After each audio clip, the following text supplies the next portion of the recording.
In Stoicism, we find the wisdom to recognize the brevity of life and the importance of taking meaningful action during our time here. It is true that it may seem inconceivable that we are older than our own parents, but when we reflect on the transience of existence, we realize that chronological age does not always reflect the vitality or wisdom accumulated over the years. I remember my father being 61 years old and noticing the signs of aging in him, while I had already passed that phase some time ago.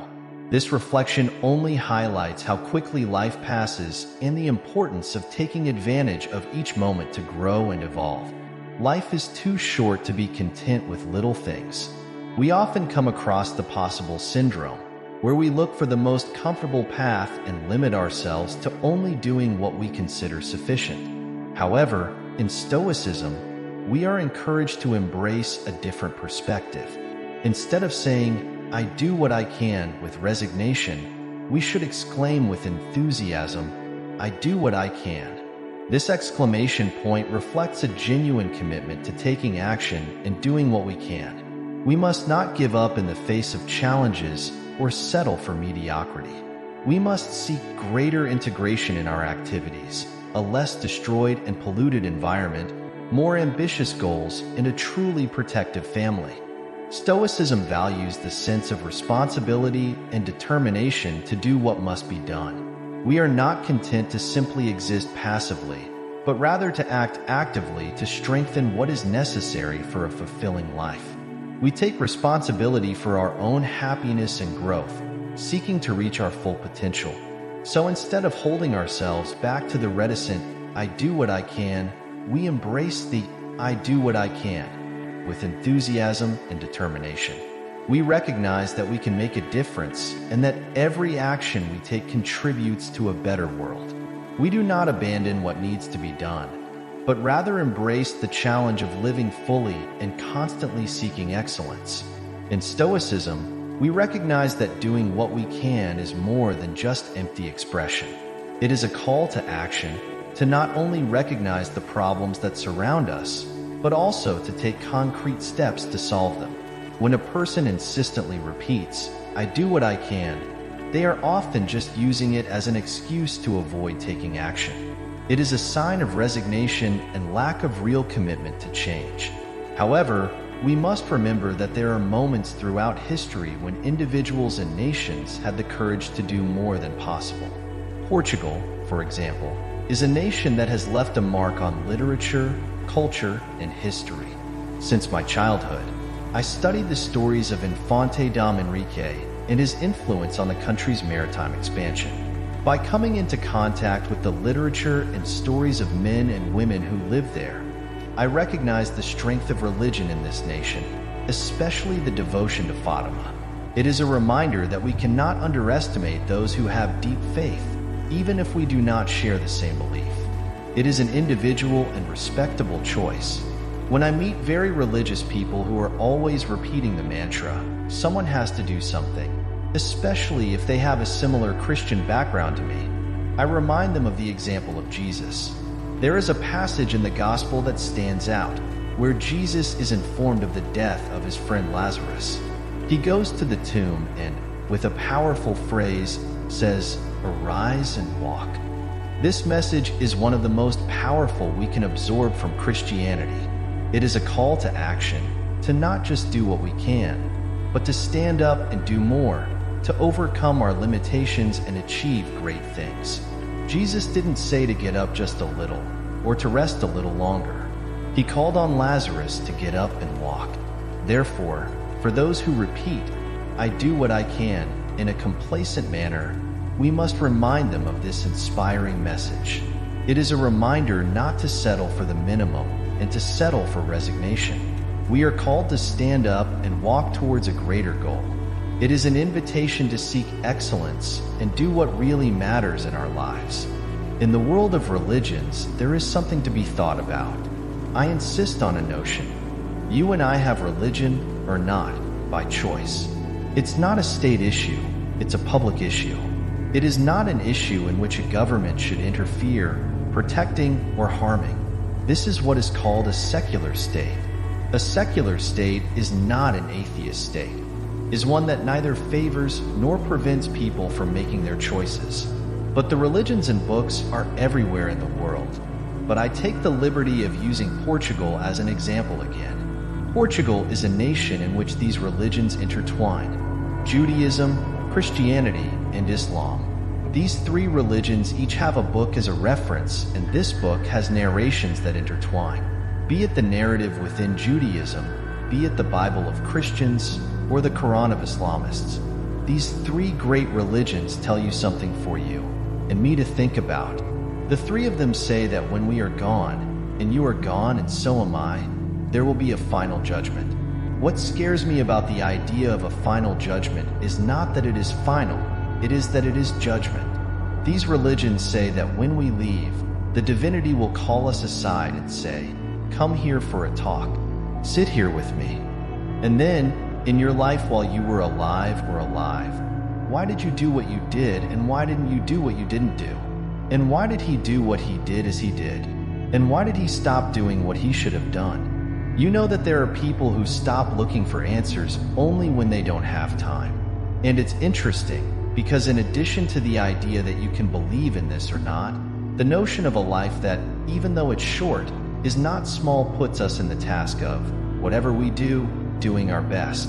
A small life is one that is mediocre, and mediocrity is exactly the abandonment of the search for the best in what one should do. Not the best in the world, but your best. This reflection invites us to evaluate our choices and actions in life, recognizing that we will be called to account for them. It doesn't matter whether you believe in the Last Judgment or not.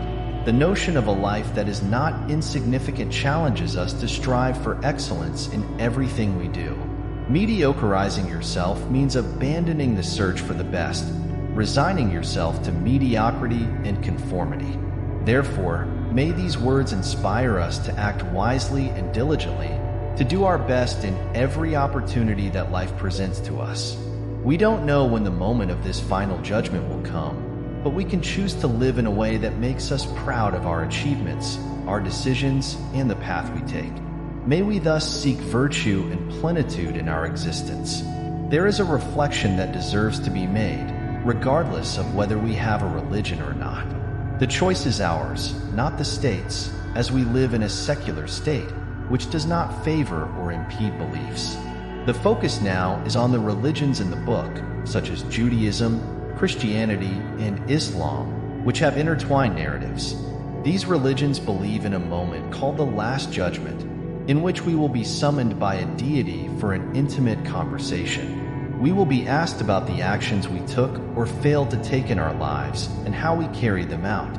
The idea of a final judgment doesn't scare me because it's the end, but because it's a judgment. These religions teach us that it is important to reflect on our lives while we are alive, on the reasons for our actions and inactions, and on the reasons why we carry them out in a certain way, and also about why we neglected what we should have done.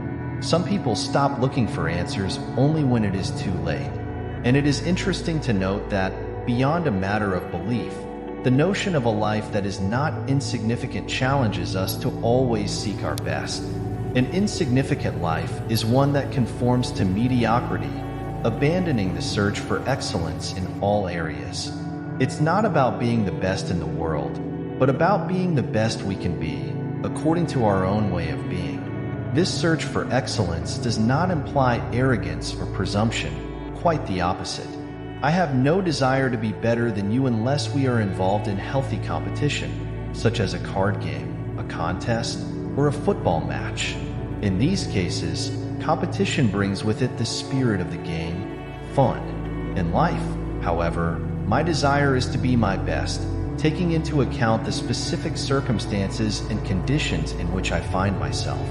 We are not born ready to achieve this excellence, and it is important to highlight a point present in the practices of the three great religions that have his book as a reference: Judaism, Christianity, and Islam.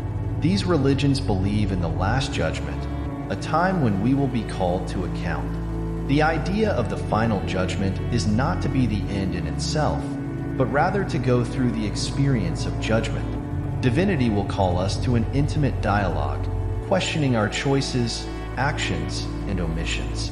These three religions have sacred scriptures that are sources of divine inspiration: the Hebrew Bible, the Christian Bible, and the Quran. Within this context, it is interesting to reflect that Christianity, in particular, has a book dedicated entirely to this theme, the Book of Revelation, also known as the Apocalypse. He describes the end of times and brings a relevant message to us. God will vomit out the lukewarm, those who are indifferent and do not seek excellence in their lives. Therefore, regardless of whether we have a religion or not, it is essential that this idea of the Last Judgment makes us think about our actions and motivates us to constantly seek the best version of ourselves. The moment of accountability can come at any time, and we must be prepared to present a meaningful life that reflects our pursuit of virtue and excellence. Because you are neither hot nor cold, you are destined to be vomited. I know this condition well: mediocrity. Those who do not stand out, who do not have aroma or essence, are affected by this lukewarmness. Lukewarmness at work, in marriage, in friendship, in church, in politics. A lukewarm state without passion or fervor. We do what we can, but what horror! Someone needs to do something, even if it's lukewarm. And it is this warm state that causes anxiety and the desire to vomit. Hot water, the urge to vomit. Imagine the hot water to drink. Who likes warm beer? And hot water to drink? What an atrocity! Some people like warm coffee, but that's not me. When I get to a place and I'm offered coffee, I say, no thanks. But they say it was made on the spot. I know, when the woman woke up at 4 a.m. Not here, not today. Wow, what a reception. They are different things, foolish things, good things. Lukewarm friendship, lukewarm marriage, lukewarm company, lukewarm dedication. And how are you in religion?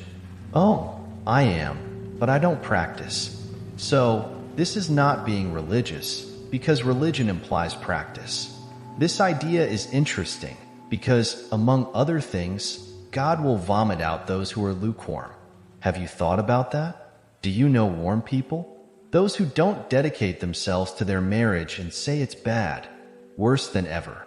People who are lukewarm in friendship, who greet people with so much indifference. They only give the tip of the finger to be squeezed, as if they were disgusted, repulsed.